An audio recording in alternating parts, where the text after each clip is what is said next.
It was said that Michael, an Irish stonemason, had fallen to his death in what is now room 221. Since newspapers and federal records were a bust, I ended up expanding my search to look for people who were born in Ireland but died in Eureka Springs between 1884 and 1886. But I had no luck. So I decided to expand my search to all of the UK, and there was one interesting hit, John Edgar. But we had a couple problems. For one, he wasn't Irish. John Edgar was born in 1858 in Palnackie, Dumfries, and Galloway, Scotland, where he lived most of his life on a farm. But interestingly, he died in Eureka Springs, Arkansas in December of 1885.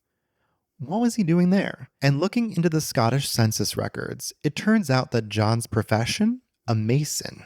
Could this be the infamous Michael? It's not a huge jump, no pun intended, for people to assume that the mason who died at the Crescent Hotel was Irish, since it was an established fact that a group of Irish masons were hired for the job at the hotel. It's definitely plausible that there were a couple of Scots in the mix. And it probably helps or doesn't help that most Americans don't even know the difference between an Irishman and a Scot. Now, I can't say with absolute certainty that John Edgar is our Michael, since I have nothing stating what project he was working on or exactly how he died. And you're probably like, but he has the name Michael. He does. But whenever Michael appears in any written source, it's always in quotation marks, which indicates that that's not actually his name. And that's a name that was given to the spirit or entity, likely by a psychic medium or hotel staff.